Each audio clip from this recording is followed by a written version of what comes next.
भुजबळांनी ओबीसींचं वाटोळं करू नये. भुजबळ स्वार्थासाठी आरक्षणाचं राजकारण करतात. मनोज जरांगेंचा छगन भुजबळ यांच्यावर निशाणा.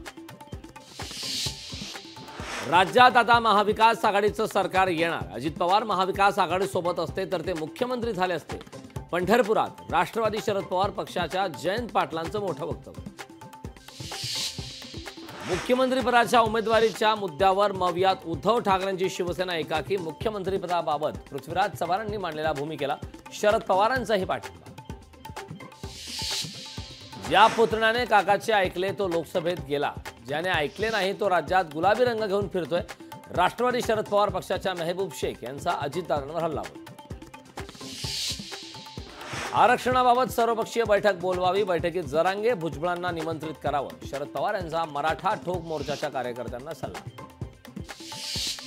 पूजा खेडकरला दिल्ली हायकोर्टाचा दिलासा. 21 ऑगस्टपर्यंत अटक न करण्याचे पोलिसांना आदेश.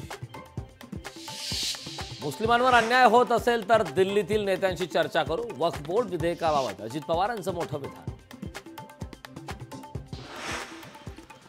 भाजप अध्यक्ष जे.पी. नड्डा 16 ऑगस्टला महाराष्ट्र दौऱ्यावर. सातारामधील कराड मतदारसंघात घेणार जनसंवाद मेळावा.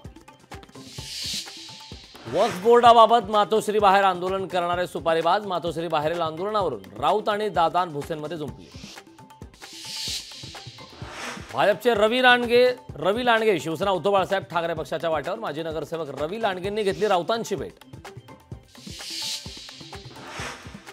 नाशिकमध्ये आदिवासी बांधव आक्रमक.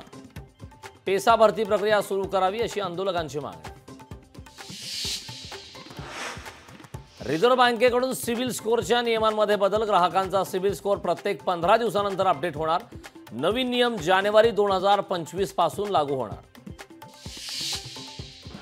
मार्मिकचा उद्या 64वा वर्धापन दिन. दादरच्या शिवाजी मंदिर नाट्यगृहात होणार सोहळा. उद्धव ठाकरे वर्धापन दिन सोहळ्याला उपस्थित राहणार.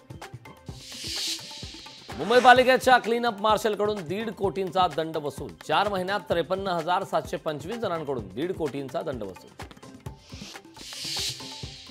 दिल्ली कथित मद्य धोरण घोटाळा प्रकरणी अरविंद केजरीवालांची सुप्रीम कोर्टात याचिका. सीबीआयची अटक रद्द करण्याची मागणी. राज्यात आतापर्यंत 123% पावसाची नोंद. नागपूर विभागात सर्वाधिक 133% पाऊस तर नाशिक विभागात सर्वात कमी 108% पाऊस.